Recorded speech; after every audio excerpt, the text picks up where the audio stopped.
My wife probably picked it up before I did, and that's, I think, you don't want to know it. If it's your own, and so it was kind of a hard thing to do. I probably noticed it that initially when he was having trouble making decisions between two different things. We would have two options. Should we go option A or option B? And to understand that was more difficult. How do I feel about it? Well, I'll tell you what, I certainly didn't like it. And there's things that you just don't have control of. Dementia is what I sometimes describe as an umbrella term. So it covers a lot of different specific diagnoses. And we just use the word dementia to mean a progressive loss of cognitive function.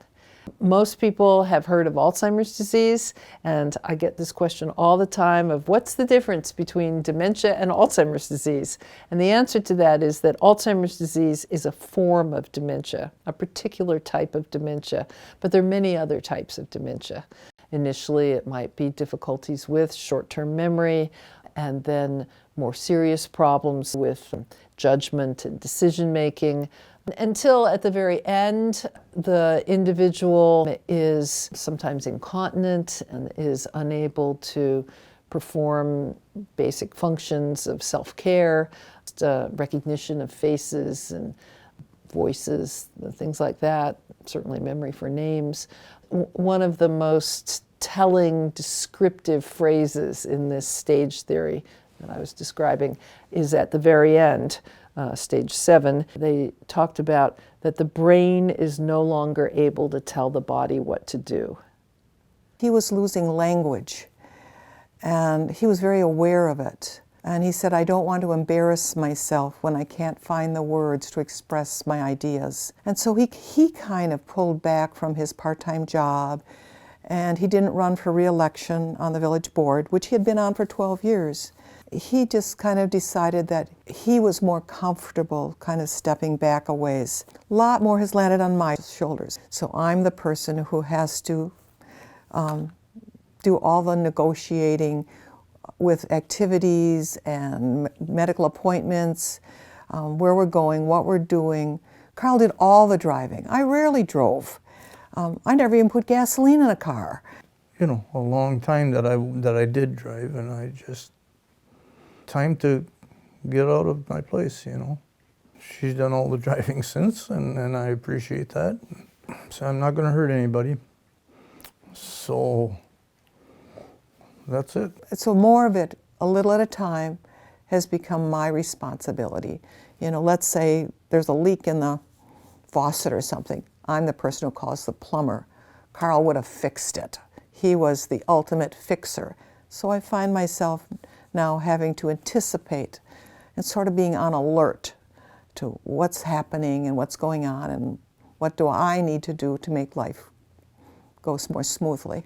The community didn't know very much about dementia. We needed programs in the community that would help to reduce stigma so that people would not feel isolated. I had been doing some research that involved interviewing people in their homes who had the diagnosis, and I'd heard over and over and over again about how their friends didn't come around as much anymore, how they felt like they couldn't get out into public places comfortably. In a way, then our family and friends initially didn't recognize it, thought it was not true, because you have to be with it 24/7 to really see it. Gradually, they've come to understand it and to see it. Some people are a lot better at it than others. Some people have really pulled away because they're frightened by the word Alzheimer's. There's a famous paper that describes dementia as a disease of exclusion, and we wanted to do something about that. We wanted to say, no, we're not going to allow people to be excluded, or at least we're going to try to provide programs that would help to overcome that feeling of being excluded.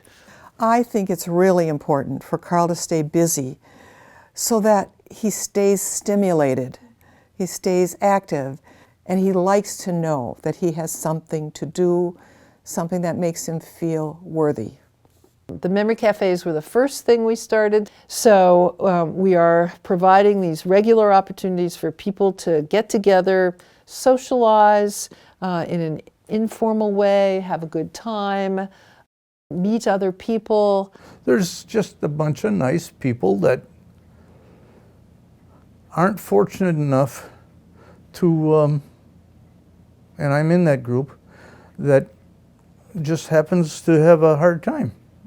I think one of the things that have been painful to me is to watch somebody I love very much slip away in little tiny pieces. It's not like when someone dies, you grieve. This is a constant, ongoing grief as you watch them just lose parts and pieces of themselves. I think we also need to be looking more closely at research on various kinds of psychosocial interventions that will enable caregivers, for example, to feel better about their role. It is so hard. It is so hard to do this 24/7. If we want to make our community better for people with dementia, we have to make it better for the people who are caring for the people with dementia. There are places and things that people really could do if they understood the disease and how helpful that would be. It buys me some time alone from Carl when, so that because I still continue to volunteer and do the things that I do. I am very grateful for our church and wonderful friends who have stepped up and go places with Carl. No, I go with them. They have a good time. He has good people that, you know, at least 1 or 2 days a week. They come in, they go places, they do things, keep him occupied. There's quite a few people that in our area that I didn't know as well or anything like that. But in the last while, these guys come around and, hey, I got to go to Kakana. Okay, I'll go. and that's been going on now. Yeah. And I enjoy it, and they seem to enjoy it. Right. Since we have no cure, it's inevitable that we're going to see more cases because more people are living longer. This is a revolution in human history. Communities are going to have to figure out how we can be more supportive of people who have memory loss in our bars and restaurants, in places like banks. So all these community organizations are going to have to take into account that some of their customers or clients are going to be experiencing memory problems, and how are they going to respond to them, and how are they going to make them feel welcome. And a lot of it just relates to getting to know the person.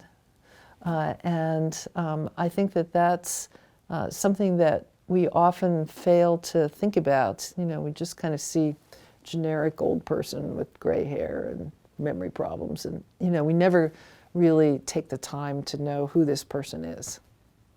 All of us have vulnerabilities. All of us have weaknesses. And people who have dementia remind us of that. And so we want to keep them at arm's length sometimes. And Carlos has said to me, I'm not worth much anymore, am I? And I have to laugh at that and say, you are worth a great deal to me. Look all the good you have done. Look at the good you continue to do.